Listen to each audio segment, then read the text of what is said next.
welcome to Social Videos. My name is Joan. Today we're going to be making one of my favorite new DIYs, which is making your very own custom DIY Pokemon cards. I want to tell you guys, this is one of the best DIY gifts I've ever made. I'm being so serious. These turned out so amazingly. They're also a really fast way to make a customized personal gift, especially for your significant other or for an anniversary or even for upcoming Valentine's. So let's get into it, shall we? So for this, all you'll need is a glue stick, a box cutter, a ruler, some Pokemon cards that you're not that attached to, which, let's be honest, everyone's got them. And lastly, a printout of the Pokemon card template. There's a bunch you can find online, but these are the two that I tried and thought were pretty good. Okay, I'm using pokecardmaker.net. Seems pretty cool. You can customize a lot. This is a pretty good photo. Image. Can I crop it? Ah, I can. oh my gosh. Do the basics and the names here. I don't know. Guys, please don't come for me. I'm not a big Pokemon person. I just think this is super cute. Add move. Okay, this I think is where you can get super creative with like inside jokes or just like a little jabs at your partner. I don't even know if this is like a normal thing, but it's fun. This is funny. Save and close. Wait, this is actually so funny. I'm just gonna keep all of this the same. I have no idea how card info works. Okay, and I think I can just download this.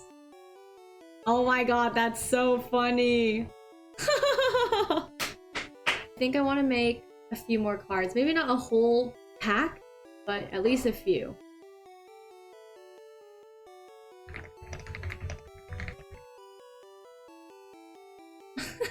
Oh my god, no, I feel like this is doing myself a disservice. Okay, so I'm gonna pop open Canva. I'm gonna print these bad boys out. We want our pictures to be 2.5. Okay, I think this is in centimeters.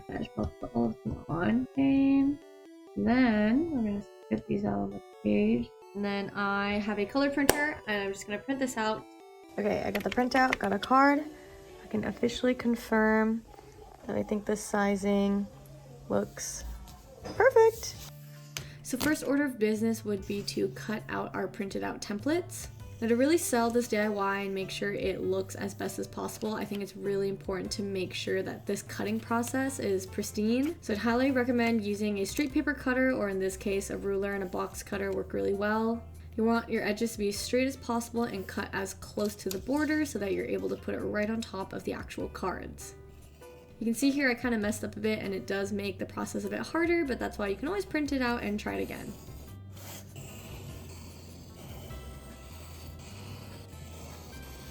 Now with all the cards and sides cut out, it's time to round the edges. This again makes the DIY really realistic. So here I'm using my box cutter tip to just make precise, small little incisions and then just pulling off that edge. I definitely recommend taking your time with this. But again, if you rip it, it's fine, just print out another one. So again, I'm just following that curved edge and then ripping off the piece of paper. And of course, repeating that for all four sides. Now, if you don't have actual Pokemon cards, you could just use cardstock paper, but I really wanted to use kind of the back of actual Pokemon cards to not have to print that out too. So I just grabbed some cards that I wasn't worried about using for this DIY and just essentially used the glue stick to glue the whole side of the card. Make sure to get those corners and edges so that the paper doesn't peel off later. And now gets the bit of a stressful part, which is the actual aligning of the card. I would just say go with it with a gentle hand with some patience. Take the time to align just one side and one corner and then slowly just flatten the rest of it down.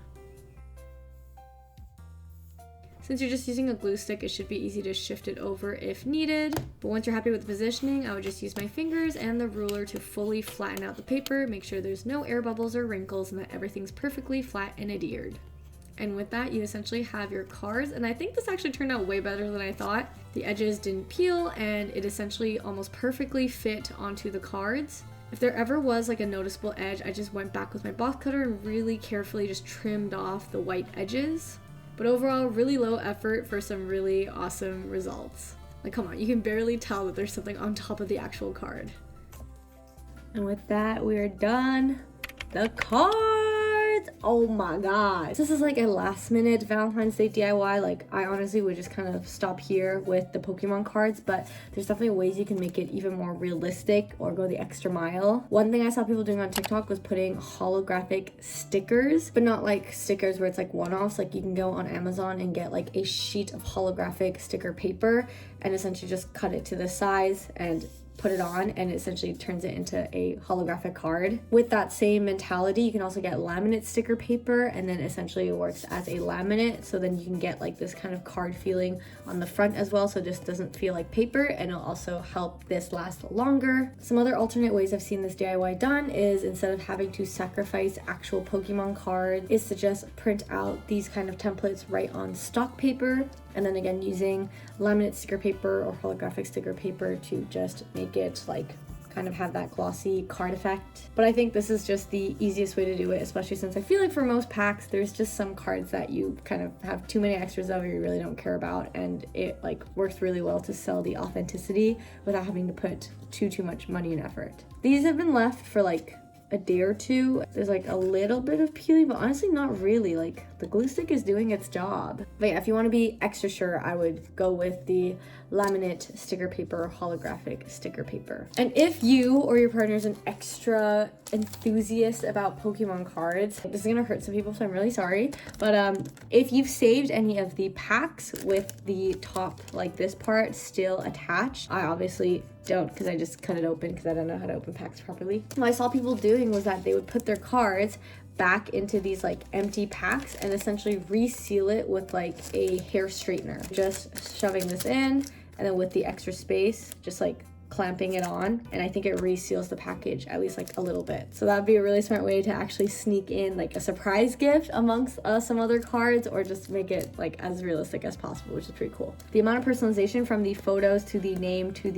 of the moves is like, this is like a peak Valentine's Day gift. And again, super fast to do and super easy. Thanks so much for watching. I'm hoping to do some more Valentine's Day gift videos. If not, it'll just be more DIYs, more school vlogs. You'll have to subscribe to find out. So I'll see you then. Bye bye.